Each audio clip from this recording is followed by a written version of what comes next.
તો ચલો વિદ્યાર્થી મિત્રો, આપણે હવે આગળ સાયકોલોજીમાં બીજું ચેપ્ટરની શરૂઆત કરીએ છીએ. બીજું ચેપ્ટર પણ બોર્ડની પરીક્ષામાં 14 માર્ક્સનું પૂછાશે. કેટલા માર્ક્સનું? 14 માર્ક્સનું પૂછાશે. એમાં એક વિકલ્પ, 1 માર્ક્સનો એક પ્રશ્ન, 2 માર્ક્સના 2 પ્રશ્નો, 3 માર્ક્સનો એક અને 5 માર્ક્સનો એક પ્રશ્ન, એમ કુલ 14 માર્ક્સનું બોર્ડની પરીક્ષામાંથી પૂછાવાનું છે. તો ધ્યાન આપો. હવે શીખવાની ક્રિયા. શીખવું એટલે શું?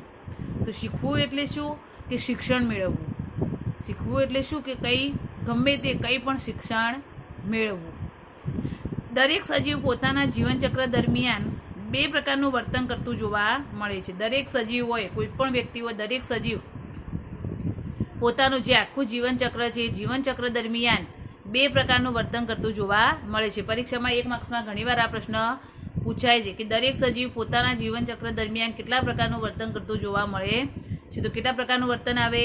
2 પ્રકારનું વર્તન કરતું જોવા મળે છે. એમાં એક છે સાહજિક વર્તન અને બીજું છે શિક્ષિત વર્તન. એ 2 પ્રકારનું વર્તન કરતું જોવા મળે છે. એમાં એક છે પ્રથમ નંબર સાહજિક વર્તન. પરીક્ષામાં 2 માર્ક્સમાં ટૂંકો પ્રશ્ન પૂછાય કે દરેક સજીવ પોતાના જીવનચક્ર દરમિયાન કેવા પ્રકારનું વર્તન કરતું જોવા મળે છે, જણાવો. તો કેટલા પ્રકારનું? 2 પ્રકારનું. એક છે સાહજિક વર્તન અને બીજું કયું છે?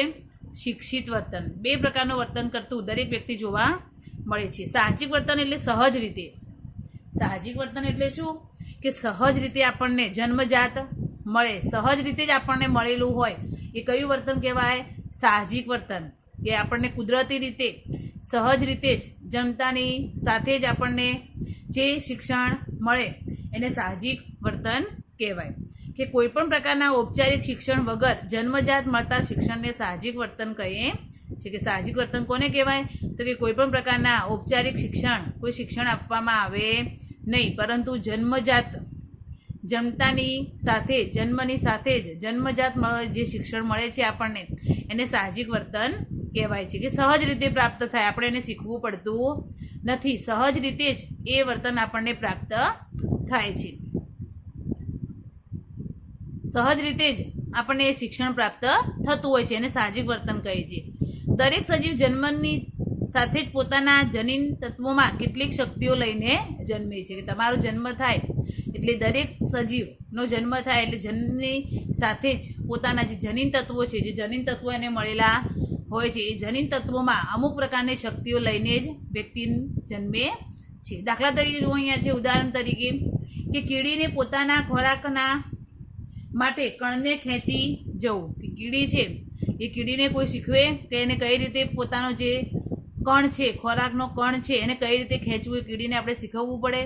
નથી શીખવવું પડતું. કેમ? કારણ કે જન્મજાત મળેલું એને શિક્ષણ છે. કીડીનો જન્મ થાય એટલે જન્મજાત એને મળેલું શિક્ષણ છે કે કીડી એ પોતાના ખોરાક માટે કણને ખેંચીને લઈ જાય છે, એને કંઈ શીખવવું પડતું હોતું નથી. એ સહજ મળેલું એને શિક્ષણ, જન્મજાત મળેલું શિક્ષણ છે, માટે એને સહજ શિક્ષણ, સાહજિક વર્તન પણ કહેવાય છે. એ જ રીતે બીજું ઉદાહરણ છે કે માનવ બાળ જન્મ્યા પછી તરત જ રડવું. કે નાનું બાળક જન્મે એના પછી શું થાય છે? તરત જ એને રડવાનો અવાજ આવે છે, તરત જ એ રડે છે. તો કે એ પણ કંઈ શીખવવાનું હોતું નથી. કે રડવાનું શીખવવું પડે છે બાળકને? નથી શીખવવું પડતું. એ જન્મજાત મળેલું શિક્ષણ છે કે તરત એનો જન્મ થાય અને તરત બાળક રડે છે, રડવાની શરૂઆત કરે છે. એટલે કે સહજ રીતે જ એને પ્રાપ્ત થયેલું શિક્ષણ છે. બીજું શિક્ષણ કયું છે? શિક્ષિત વર્તન. કયું છે બીજું? શિક્ષિત વર્તન. તો શિક્ષિત વર્તન એટલે એવું વર્તન કે જે અન્ય કરતાં જોઈને શીખાય છે અથવા અન્યને શીખવવામાં આવે છે, તેને શિક્ષિત વર્તન કહેવાય. કે આ શિક્ષિત વર્તનને આપણે શું કરવું પડે? શીખવું પડે. શું કરવું પડે? આપણે શીખવું પડે. કે શિક્ષિત વર્તન એટલે એવું વર્તન કે જે અન્ય કરતાં જોઈને શીખાય છે. તમે બીજાનું જોઈને શીખો, કે અથવા તમે એનું શિક્ષણ મેળવો, કોઈ તમને જ્ઞાન આપે, કોઈ શીખવાડે, કે બીજાનું તમે જોઈને અનુકરણ કરો, બીજા દ્વારા શીખો કે બીજાને શીખવો, તો એ શું છે? શિક્ષિત વર્તન કહેવાય. ટૂંકમાં શિક્ષિત વર્તન એટલે શું? કે આપણે શીખવું પડે. શિક્ષિત વર્તન એટલે શું? કે આપણે શીખવું પડે. શીખ્યા વગર આવડે નહીં. કોઈ આપણને શીખવે, આપણે ક્યાંયથી જ્ઞાન મેળવીએ, ક્યાંય વાંચીએ, આપણે કોઈને શીખવીએ, તો એ બધા કયા વર્તન કહેવાય? શિક્ષિત વર્તન. ટૂંકમાં શિક્ષિત વર્તન એટલે શું? કે આપણે શીખવવું પડે છે, શીખ્યા વગર આવડતું નથી. જ્યારે સાહજિક વર્તનમાં શું હતું? સહજ રીતે આપણને પ્રાપ્ત થાય, આપણે એમાં શીખવાની જરૂર પડતી નથી. આગળ છે હવે શીખવાની વ્યાખ્યા આપી, તેની સમજૂતી આપો. નવો ટોપિક ચાલુ થયો. કે શીખવાની વ્યાખ્યા આપી અને એની સમજૂતી આપો. તો ધ્યાન આપો કે શિક્ષણ એટલે શું. શિક્ષણની વ્યાખ્યા મોસ્ટ આઈએમપી છે, પરીક્ષામાં ઘણી વાર 1 માર્ક્સમાં આ વ્યાખ્યા પૂછાય છે કે શિક્ષણ એટલે શું. તો સીટી મોર્ગને શિક્ષણની વ્યાખ્યા આપી છે કે શિક્ષણ એટલે અનુભવ, પ્રયત્ન કે મહાવરાથી વર્તનમાં થતો સાપેક્ષ કાયમી ફેરફાર. સીટી મોર્ગને આ શિક્ષણની વ્યાખ્યા આપી છે. પરીક્ષામાં ઘણી વાર 1 માર્ક્સમાં આ વ્યાખ્યા પૂછાય છે કે શિક્ષણ એટલે અનુભવ, પ્રયત્ન કે મહાવરાથી વર્તનમાં થતો સાપેક્ષ કાયમી ફેરફાર. એટલે એને શું કહેવાય? શિક્ષણ કહેવાય. કે આપણે શિક્ષણ શાના દ્વારા કે અનુભવ દ્વારા મેળવીએ, પ્રયત્ન કરીએ કે કોઈ મહાવરો કરીએ, એનાથી શું થાય? આપણા વર્તનમાં ફેરફાર થાય. આપણે નવું ને નવું જાણતા થઈએ, નવો ફેરફાર થાય. એને શું કહેવાય? શિક્ષણ કહેવાય છે. શિક્ષણ માટે મુખ્ય 3 બાબતો મહત્વની છે. પરીક્ષામાં ઘણીવાર પૂછાય છે કે શિક્ષણ માટે મુખ્ય કેટલી બાબતો મહત્વની છે. તો કેટલી આવે? 3 બાબતો શિક્ષણ માટે મહત્વની છે. પ્રથમ છે, સૌપ્રથમ કે અનુભવ, મહાવરા કે પ્રયત્નનું પરિણામ. કે અનુભવ દ્વારા, મહાવરા દ્વારા કે પ્રયત્ન દ્વારા જે પરિણામ મળે છે એ. તો કે વ્યક્તિના વર્તનમાં ફેરફાર થાય છે કે જો અનુભવ, તાલીમ કે મહાવરાના કારણે ન થાય તો તેને શિક્ષણ ન કહી શકાય. કે વ્યક્તિના વર્તનમાં જે ફેરફાર થાય છે એ ફેરફાર જો એને અનુભવ કોઈ મળે, કોઈ તાલીમ આપે કે કોઈ મહાવરાના કારણે ન થાય તો એને શિક્ષણ કહી શકાતું નથી. દાખલા તરીકે જુઓ, અહીંયા છે કે ખૂબ ચાલવાથી કે દોડવાથી પગ લથડવા માંડે તો આપણે લથડિયા ખાતા શીખી ગયા તેમ કહેતા નથી. કે તમે ખૂબ બધા ચાલ્યા કે ખૂબ બધા દોડ્યા, એનાથી તમારા પગ થાકી ગયા અને તમે લથડતા ખાતા થઈ ગયા, તો આપણે એનાથી એમ ના કહી શકીએ કે હવે હું લથડતા ખાતા શીખી ગયો, એમ કહેતા નથી. કારણ કે એ ફેરફાર શું છે? અમુક સમય સુધીનો જ છે. કારણ કે આપણે વધારે દોડ્યા છીએ, વધારે ચાલ્યા છીએ, માટે આપણા પગ લથડિયા ખાય છે. એટલે કે એને આપણે શિક્ષણ કહી શકાય નહીં, કારણ કે અમુક ટાઈમ પૂરતું છે. કારણ કે આપણે જાણીએ છીએ કે પગના સ્નાયુઓની શક્તિ થોડા સમય માટે ઘટી જવાથી પગ લથડિયા ખાય છે, તો તેમાં જોવા મળતું પરિવર્તન શિક્ષણ કહી શકાય નહીં. કે આપણને ખબર છે કે આપણા પગના સ્નાયુઓની શક્તિ એકદમ ઢીલી થઈ ગઈ છે, ઓછી થઈ ગઈ છે, એના કારણે આપણા પગ લથડિયા ખાય છે. તો આપણે એમ ના કહી શકીએ કે એ લથડિયા ખાવાનું એમને શિક્ષણ મળ્યું, એવું કહી શકતા નથી. કે એ આંશિક જે પરિવર્તન જોવા મળે છે એ પરિવર્તનને આપણે શિક્ષણ કહી શકતા નથી, કારણ કે અમુક ટાઈમ પૂરતું જ છે, પછી ફરી આપણે જેવા હતા તેવા થઈ જઈએ છીએ. એટલે કે અનુભવ, મહાવરા કે પ્રયત્નના કારણે એ પરિણામ મળે છે. બીજું છે વર્તનમાં થતું પરિવર્તન. બીજું કયું છે? વર્તનમાં થતું પરિવર્તન. તો કે કોઈ પણ બાબતનું શિક્ષણ ત્યારે જ કહેવાય પહેલાં જે વર્તન કર્યું હતું તેમાં પરિવર્તન જોવા મળે. કે તમારા વર્તનમાં પરિવર્તન આવે તો તમે શિક્ષણ મળ્યું કહેવાય. તમારા વર્તનમાં જો પરિવર્તન આવે તો તમે શિક્ષણ મેળવ્યું કહેવાય. કઈ રીતે? તો કે કોઈ પણ બાબતનું શિક્ષણ ત્યારે જ કહેવાય કે પહેલાં જે વર્તન કર્યું હતું તેમાં પરિવર્તન જોવા મળે. કે પહેલાં તમે જે વર્તન કર્યું એમાં શું આવ્યું? થોડું પરિવર્તન આવ્યું, થોડો બદલાવ આવ્યો, તો કે એ શિક્ષણ મેળવ્યું કહેવાય. જો અહીંયા દાખલા તરીકે છે, જો અહીંયા ઉદાહરણ છે કે બાળકને જ્યારે પહેલી વાર સાયકલ ચલાવતા આવડતું ન હોય એટલે જેવો સાયકલ પર બેસી સાયકલ ચલાવવાનો પ્રયત્ન કરે ત્યારે તે પડી જાય છે. કે એના વર્તનમાં પરિવર્તન કઈ રીતે આવે? તો કે કોઈ નાનું બાળક છે એને સાયકલ ચલાવતા આવડતી નથી, તો એ જ બાળક સાયકલ ચલાવવા માટે સાયકલ ઉપર બેસે ત્યારે એને આવડતું ન હોય, એના કારણે પડી જાય છે. પરંતુ વારંવાર પ્રયત્ન કરતા તેને સાયકલ પર બેલેન્સ રાખતા અને પેન્ડલ મારતા સાથે આગળ વધતા આવડી જાય છે. આમ તેના વર્તનમાં પરિવર્તન જોવા મળે છે. પરંતુ કે વારંવાર સાયકલ ચલાવવાના પ્રયત્ન કરે એટલે કઈ રીતે એનું સાયકલ પર બેલેન્સ રાખવું અને બેલેન્સ રાખતાની સાથે કઈ રીતે પેન્ડલ મારવા, કઈ રીતે બેલેન્સ અને પેન્ડલ બંનેનો ઉપયોગ કરી અને કઈ રીતે આગળ વધવું એ એને આવડી જાય છે. એટલે કે એના વર્તનમાં શું થાય છે? પરિવર્તન થાય છે. એટલે કે એને શિક્ષણ મળ્યું કહેવાય છે. વર્તનમાં પરિવર્તન આવે છે એટલે એને શિક્ષણ મેળવ્યું કહેવાય છે. આગળ ત્રીજું છે સાપેક્ષ કાયમી પરિવર્તન. કે કાયમ માટે પરિવર્તન આવે એને પણ શિક્ષણ કહેવાય. તો વ્યક્તિને થાક કે ઈજાને કારણે થતા ટૂંકા ગાળાના ફેરફાર એ શિક્ષણ નથી. કે તમને કોઈ થાક લાગ્યો હોય કે કંટાળો આવતો હોય એમાં જ તમારા કોઈ પરિવર્તન આવે તો એને શિક્ષણ કહેવાય નહીં, કારણ કે થાક અને કંટાળાના કારણે જોવા મળે છે. એટલે કે વ્યક્તિને થાક કે કંટાળો હોય કે ઈજા થઈ હોય એમ ત્યારે એના વર્તનમાં જે પરિવર્તન આવે એને શિક્ષણ કહી શકાતું નથી. ઉપરનું ઉદાહરણ જોઈએ તો થાક ઉતરી જવાથી વ્યક્તિ સામાન્ય રીતે ફરીથી ચાલી શકે છે, માટે તે શિક્ષણ કહેવાતું નથી. કે તમને થાક લાગ્યો હોય તો તમે બદલાઈ જાઓ, તમારું વર્તન થોડું બદલાઈ જાય, પરંતુ થાક ઉતરી જાય એના પછી તમે જેવા હતા ને તેવા થઈ જાય છે. એટલે કે વ્યક્તિ સામાન્ય રીતે ફરીથી ચાલવા માંડે છે, માટે એને શિક્ષણ કહી શકાતું નથી. વ્યક્તિના વર્તનમાં દીર્ઘકાલીન અને કાયમી હોય તેવા ફેરફારોને શિક્ષણ કહેવાય. એ વ્યક્તિ જે વર્તન કરે છે એમાં દીર્ઘકાલીન એટલે લાંબા સમયનું, દીર્ઘકાલીન એટલે લાંબા સમયનું આપણે આગળ ભણી ગયા કે દીર્ઘકાલીન એટલે લાંબા સમયનું અને કાયમી હોય, કાયમ માટે રહે એવું હોય એવો જે ફેરફાર થાય એને જ શિક્ષણ કહેવાય. લાંબા સમય સુધી રહે અને કાયમી રહે એવા જ જે ફેરફારો હોય છે એને શિક્ષણ કહેવાય છે. દાખલા તરીકે જો અહીંયા છે કે આગળના ઉદાહરણ પ્રમાણે બાળકને એકવાર સાયકલ ચલાવતા આવડી જાય પછી તે ક્યારેય ભૂલી શકતું નથી, તેને કાયમી ફેરફાર કહેવાય. કે તમને એકવાર સાયકલ ચલાવતા આવડ્યું, એકવાર બાઇક ચલાવતા, એક્ટિવા ચલાવતા આવડી, પછી તમે ક્યારેય એને ભૂલી જતા નથી, તો એ દીર્ઘકાલીન કાયમી ફેરફાર કહેવાય, માટે એને શિક્ષણ કહી શકાય છે. કે એકવાર આવડી ગયા પછી આપણે એને ભૂલી શકતા નથી, તો એ કાયમી શિક્ષણ કહેવાય છે. આગળ છે નવો ટોપિક, આપણે કેવી રીતે શીખીએ છીએ, કે આપણે કઈ કઈ રીતે શિક્ષણ મેળવીએ છીએ, કઈ કઈ રીતે શીખીએ છીએ. તો પહેલું છે અનુકરણ દ્વારા શિક્ષણ, કે આપણે અનુકરણ દ્વારા શિક્ષણ મેળવીએ છીએ, અનુકરણ કરીએ છીએ. બીજું છે પ્રયત્ન અને ભૂલ દ્વારા શિક્ષણ, બીજું પ્રયત્ન અને ભૂલ દ્વારા શિક્ષણ. ત્રીજું અભિસંધાન દ્વારા શિક્ષણ. આગળ છે સ્કિનરનો કારક અભિસંધાનનો પ્રયોગ.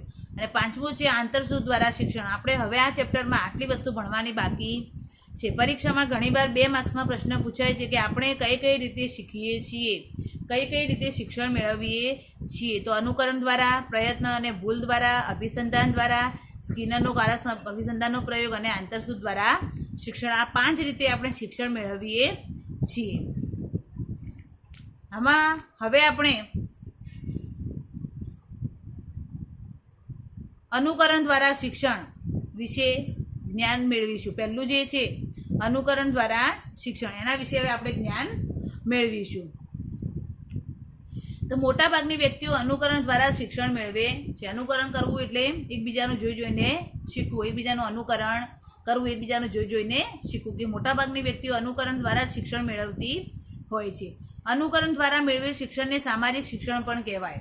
કે તમે એકબીજાનું જોઈ જોઈને શીખો, એકબીજાનું તમે અનુકરણ કરો, જોઈ જોઈને શીખો, માટે એને સામાજિક શિક્ષણ પણ કહેવાય છે. કે સમાજમાંથી તમને શીખવા મળે છે, તમારા આજુબાજુમાંથી તમે શીખો છો, તે માટે એને સામાજિક શિક્ષણ પણ કહેવાય છે. દાખલા તરીકે જો અહીંયા છે કે માતા પિતા સાથે સ્કૂટર પર ફરવા જતું બાળક ઘરે આવતા પોતાની સાયકલ ફેરવતા ફેરવતા કોઈ જગ્યાએ ઊભા રહીને પેટ્રોલ પુરાવે, ટાયરમાં હવા ભરાવે, ખિસ્સામાંથી પૈસા કાઢીને આપે વગેરે અનુકરણાત્મક શિક્ષણનું ઉદાહરણ છે. અનુકરણ કરવું, એકબીજાનું જોઈ જોઈને શીખવું. તો દાખલા તરીકે જો અહીંયા છે કે માતા પિતા સાથે તમે સ્કૂટર પર બહાર ફરવા માટે ગયા હો, ત્યારે ઘરે આવો ત્યારે બાળક શું કરે, પોતાની સાયકલ ચલાવતા ચલાવતા, સાયકલ ફેરવતા ફેરવતા કોઈ જગ્યાએ જઈને ઊભું રહે, પછી પેટ્રોલ પુરાવે, ટાયરમાં હવા ભરાવે, ખિસ્સામાંથી પૈસા કાઢે. તો બધું શું છે, અનુકરણ છે. જોઈ જોઈને બાળક શીખે છે, એટલે કે અનુકરણાત્મક શિક્ષણનું જે ઉદાહરણ છે.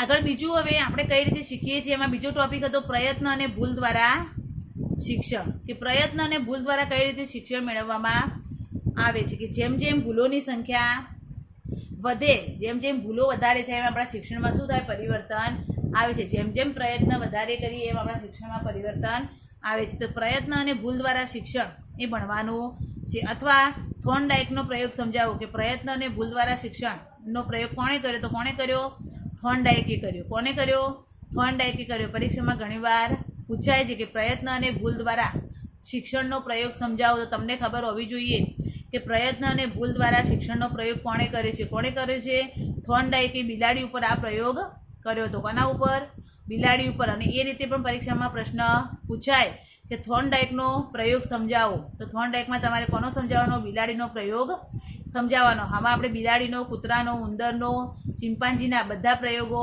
આવશે, એટલે તમારે ભૂલ ના થાય. ધ્યાન રાખજો કે કયા મનોવૈજ્ઞાનિકે કયો પ્રયોગ આપ્યો એ ખાસ ધ્યાન રાખજો, નહીં તો બધું પરીક્ષામાં ઊંધું લખાશે. એટલે કયા મનોવૈજ્ઞાનિકે કયો પ્રયોગ કયા પ્રાણી ઉપર કર્યો એ ખાસ ધ્યાન રાખજો. તો પ્રયત્ન અને ભૂલ દ્વારા શિક્ષણનો પ્રયોગ કોણે કર્યો? થોર્નડાઇકે કર્યો. અને કોના ઉપર કર્યો? બિલાડી ઉપર આ પ્રયોગ કર્યો હતો. તો ધ્યાન આપો હવે કે અમેરિકન મનોવૈજ્ઞાનિક થોર્નડાઇકે એક સમસ્યા પેટી બનાવી હતી. આ સમસ્યા પેટીની રચના એવી કરવામાં આવી હતી કે અમેરિકન મનોવૈજ્ઞાનિક એક હતો, કયો હતો? થોર્નડાઇક. એને એક સમસ્યા પેટી બનાવી. કોના માટે બનાવી સમસ્યા પેટી? બિલાડી માટે એક સમસ્યા પેટી બનાવી. આ સમસ્યા પેટીની રચના એવી રીતે એને કરી કે જેમાં આવેલી કળ દબાવતા પેટીનો દરવાજો ખુલી જતો. કે એને સમસ્યા પેટીની રચના કેવી કરી કે સમસ્યા પેટીની રચના એ રીતે કરી કે એમાં એક કળ હતી, એ કળ દબાવે બિલાડી ત્યારે પેટીનો દરવાજો ખુલી જતો. પરીક્ષામાં 2 માર્ક્સમાં ખાલી સામાન્ય રીતે પૂછાય છે ઘણીવાર કે થોર્નડાઇકનો સમસ્યા પેટીની રચના કેવી હતી? થોર્નડાઇકની સમસ્યા પેટીની રચના કેવી હતી? તો કેવી હતી કે થોર્નડાઇકે સમસ્યા પેટીની રચના એ રીતે કરી હતી કે એમાં કળ દબાવતા શું થાય? પેટીનો દરવાજો ખુલી જતો. એટલું સામાન્ય જ લખવાનું. 2 માર્ક્સમાં ખાલી 1 માર્ક્સમાં પૂછાય તો એટલું લખવાનું. અને આખો પ્રયોગ પૂછાય તો 5 માર્ક્સમાં કે 3 માર્ક્સમાં આખો પ્રયોગ પૂછાશે તો આખો પ્રયોગ લખવાનો. હવે પ્રયોગની શરૂઆત થાય છે. તો કે આ સમસ્યા પેટીમાં થોર્નડાઇકે એક ભૂખી બિલાડી મૂકી અને સમસ્યા પેટીની બહાર બિલાડીને દેખાય તે રીતે ખોરાક મૂકવામાં આવ્યો. કે થોર્નડાઇકે જે પેટી બનાવી એ પેટીમાં એને એક ભૂખી બિલાડીને મૂકી અને ભૂખી બિલાડીને મૂકી અને બહાર બિલાડીને દેખાય એ રીતે ખોરાક મૂકવામાં આવ્યો હતો. બિલાડી ખોરાકને જોઈને સમસ્યા પેટીની બહાર નીકળવાના પ્રયાસ કરવા લાગી. સ્વાભાવિક છે કે ભૂખી બિલાડી છે, સામે ખોરાક છે, તો એ શું કરે કે ખોરાક જોઈ અને પેટીની બહાર નીકળવાના ખૂબ જ પ્રયત્નો કરે છે.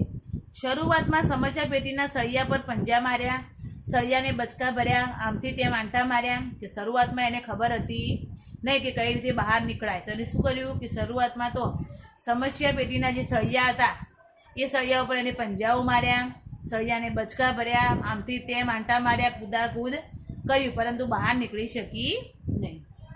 પરંતુ બિલાડીને સમસ્યા પેટીની બહાર નીકળવામાં સફળતા મળી નહીં. પરંતુ કે બિલાડી બહાર નીકળી શકી નહીં. ઘણા બધા પ્રયત્નો કર્યા છતાં પણ બિલાડી બહાર નીકળી શકી નહીં. આથી ફરી એના એ જ પ્રયાસો ચાલુ રાખ્યા. એટલે કે ફરીથી એના એ પ્રયાસો એને ચાલુ રાખવા માંડ્યા, જેમાં અચાનક જ તેનો પંજો સમસ્યા પેટી ખુલવાની કળ પર પડી જતા સમસ્યા પેટીનો દરવાજો ખુલી ગયો. કે બહુ પ્રયત્ન કર્યા અને અચાનક જ એને કોઈ ખબર હતી નહીં. અચાનક જ એનો પંજો ક્યાં પડ્યો કે જે સમસ્યા પેટીની કળ હતી, જે પેટી ખુલે એ પેટી ખુલવાની જે કળ હતી એના ઉપર એનો પંજો પડ્યો અને એનો પંજો પડતા એ સમસ્યા પેટીનો દરવાજો ખુલી ગયો. અહીં સમસ્યા પેટીના દરવાજાનું ખુલવું એ એક આકસ્મિક ઘટના હતી કે એને બિલાડીને ખબર હતી નહીં કે મારો પંજો આ કળ ઉપર પડ્યો છે અને દરવાજો ખુલ્યો છે. કેવી ઘટના હતી? એક આકસ્મિક ઘટના હતી. એને ધ્યાન હતું નહીં. બિલાડી એ સમજપૂર્વક કળ દબાવી નહોતી. કે બિલાડીને કોઈ ધ્યાન નહોતું, એને સમજપૂર્વક કળ દબાવી હતી ને અચાનક જ એનાથી કળ દબી ગઈ હતી અને દરવાજો ખુલી ગયો હતો. અને આ કળ દબાવવાથી જ દરવાજો ખુલ્યો એવો પણ બિલાડીને ખ્યાલ નહોતો. બિલાડીને એમ પણ નહોતું કે હું આ કળ દબાવીને દરવાજો ખુલ્યો છે. અને તેથી જ બિલાડીને ફરીથી સમસ્યા પેટીમાં મૂકવામાં આવતા જ પહેલાંના જેવા જ વ્યર્થ પ્રયત્નો કરવા લાગી. કે એકવાર બિલાડી બહાર આવી ગઈ, પછી એને ખોરાક લીધો, પછી ફરી પાછી એને સમસ્યા પેટીમાં મૂકવામાં આવી તો ફરીથી એ પોતાના વ્યર્થ પ્રયત્નો કરવા લાગી. એને ખબર હતી નહીં કે કઈ કળ દબાવવાથી દરવાજો ખુલશે. એટલે પહેલાંની જેમ જ એ પ્રયત્ન કરવા લાગી ખોલવા માટે. આ રીતે થોર્નડાઇકે સતત 24 દિવસ સુધી 24 પ્રયત્નો સુધી બિલાડી પર પ્રયોગો ચાલુ રાખતા 24મા પ્રયત્ને પાંજરામાં મૂકતાની સાથે જ કળ દબાવીને સમસ્યા પેટીની બહાર નીકળવાનું શિક્ષણ બિલાડી પ્રાપ્ત કરી શકી. કે આ રીતે થોર્નડાઇકે કેટલા દિવસ બિલાડી પર પ્રયોગો કર્યા? સતત 24 દિવસ સુધી બિલાડીને સમસ્યા પેટીમાં મૂકવામાં આવતી અને બિલાડી આમ તેમ પંજા મારી અને બહાર નીકળતી. આમ થોર્નડાઇકે સતત 24 દિવસ સુધી પ્રયત્નો કર્યા અને 24મા દિવસે બિલાડીને જ્યારે પણ પાંજરામાં મૂકવામાં આવી, પેટીમાં મૂકવામાં આવી, એની સાથે તરત જ બિલાડી કળ દબાવીને બહાર આવી ગઈ. એટલે કે 24મા પ્રયત્ને બિલાડીને શિક્ષણ મળી ગયું. કળ દબાવવાનું શિક્ષણ બિલાડીને 24મા દિવસે મળી ગયું અને 24મા દિવસે બિલાડીને પાંજરામાં મૂકતાની સાથે જ બિલાડી કળ દબાવીને સમસ્યા પેટીની બહાર નીકળવાનું શિક્ષણ એને પ્રાપ્ત કર્યું હતું. પરીક્ષામાં ઘણીવાર 1 માર્ક્સમાં પ્રશ્ન પૂછાય છે કે થોર્નડાઇકે બિલાડી પરનો પ્રયોગ કર્યો એમાં કયા કેટલામાં દિવસે બિલાડીને સફળતા મળી? તો કેટલામાં દિવસે? 24મા દિવસે. કેટલામાં દિવસે? 24મા દિવસે બિલાડીને સમસ્યા પેટીમાં મૂકતાની સાથે, પાંજરામાં મૂકતાની સાથે 24મા દિવસે તરત બળ દબાવીને બહાર આવી, કે 24મા દિવસે એને શિક્ષણ પ્રાપ્ત થયું હતું. કે પ્રયત્ન અને ભૂલ દ્વારા શિક્ષણ, કે એને બહુ બધા પ્રયત્નો કર્યા, ઘણા બધા પ્રયત્નો કર્યા, ત્યારે એને તરત પછી શિક્ષણ પ્રાપ્ત થયું. જેમ જેમ પ્રયત્નો વધારે થાય એમ ભૂલો કેવી થાય? ઓછી થાય. જેમ જેમ પ્રયત્નો વધારે થાય એમ ભૂલો ઓછી થાય, અને છેલ્લે એને શિક્ષણ પ્રાપ્ત થઈ ગયું. અને 24મા દિવસે એને અંદર મૂકતાની સાથે, પાંજરામાં મૂકતાની સાથે જે બહાર નીકળી શકે. એટલે કે પ્રયત્ન એને જેમ જેમ વધાર્યા એમ એને જલ્દીથી શિક્ષણ પ્રાપ્ત થયું હતું. સામાન્ય રીતે પ્રયત્ન અને ભૂલ દ્વારા મળતા શિક્ષણમાં જેમ જેમ પ્રયત્નો વધતા જાય તેમ તેમ ભૂલોમાં ઘટાડો થતો જાય છે. જુઓ કે પ્રયત્ન અને ભૂલ દ્વારા જે શિક્ષણ મળે છે એ શિક્ષણમાં શું થાય કે જેમ જેમ તમે પ્રયત્નો વધારો, જેમ જેમ તમે પ્રયત્નો વધારે કરો એમ એમ તમારી ભૂલોમાં શું થાય છે? ઘટાડો થાય છે. તમારી ભૂલો કેવી થાય? ઓછી થાય. તમે વધારે પ્રયત્ન કરો તો ભૂલો ઓછી થાય છે, સ્વાભાવિક છે. અહીં પણ બિલાડી પરના પ્રયોગ પરથી જાણવા મળ્યું કે જેમ જેમ બિલાડીએ વધારે પ્રયત્નો કર્યા તેમ તેમ તેને ભૂલો ઓછી થવા લાગે. કે બિલાડીવાળા પ્રયોગમાં પણ બિલાડી જેમ જેમ વધારે પ્રયત્નો કર્યા એમ એમ બિલાડીની ભૂલો કેવી થવા લાગી? ઓછી થવા લાગી. પ્રથમ દિવસે બિલાડીએ સમસ્યા પેટીનો દરવાજો ખોલવામાં 160 સેકન્ડ જેટલો સમય લાગ્યો હતો. કે પહેલી જ વાર જેને એને સમસ્યા પેટીમાં મૂકવામાં આવી હતી ત્યારે પહેલી જ વાર એને સમસ્યા પેટીમાંથી બહાર આવવા માટે 160 સેકન્ડ જેટલો સમય લાગ્યો હતો પહેલા દિવસે, પ્રથમ દિવસે. જ્યારે 24મા પ્રયત્નની બિલાડીએ ફક્ત 10 સેકન્ડમાં સમસ્યા પેટીનો દરવાજો ખોલી બહાર નીકળી. જ્યારે 24મો દિવસ હતો ત્યારે ફક્ત 10 જ સેકન્ડમાં એ દરવાજો ખોલી અને બહાર નીકળી ગઈ. ખોરાક મેળવવાનું, બહાર નીકળી અને ખોરાક મેળવવાનું શિક્ષણ એને પ્રાપ્ત કરી. કે 24મા દિવસે ફક્ત 10 જ સેકન્ડમાં બિલાડી એ જાતે જ કળ દબાવી અને દરવાજો ખોલી અને બહાર નીકળી અને ખોરાક મેળવવાનું એને શિક્ષણ પ્રાપ્ત કર્યું. ટૂંકમાં શું કે જેમ જેમ તમે પ્રયત્ન કરો એમ ભૂલો કેવી થાય છે? ઓછી થાય છે, જલ્દીથી શિક્ષણ પ્રાપ્ત થાય છે. આમ પ્રયત્ન અને ભૂલ દ્વારા મળતા શિક્ષણમાં જેમ જેમ પ્રયત્નો વધતા જાય તેમ તેમ ભૂલો ઓછી થતી જાય છે. આમ કે પ્રયત્ન અને ભૂલ દ્વારા જે શિક્ષણ છે એ પ્રયત્ન અને ભૂલ દ્વારા જે મળતું શિક્ષણ છે એમાં જેમ જેમ પ્રયત્નો વધે, જેમ જેમ પ્રયત્નો વધે એમ એમ શું થાય છે? ભૂલો ઓછી થાય છે અને જલ્દીથી શિક્ષણ પ્રાપ્ત થાય છે. હવે આપણે ત્રીજો નંબર ભણવાનો છે. પાવલોવે કરેલો શાસ્ત્રીય અભિસંધાનનો પ્રયોગ સમજાવો. પરીક્ષામાં ઘણીવાર 100% 5 માર્ક્સમાં આ પ્રયોગ પૂછાય છે. ઇવાન પેટ્રોવિચ પાવલોવે કરેલો શાસ્ત્રીય અભિસંધાનનો પ્રયોગ સમજાવો. પાવલોવે કૂતરા ઉપર પ્રયોગ કર્યો હતો. એ આપણે હવે આવતા નેક્સ્ટ લેક્ચરમાં જોઈશું.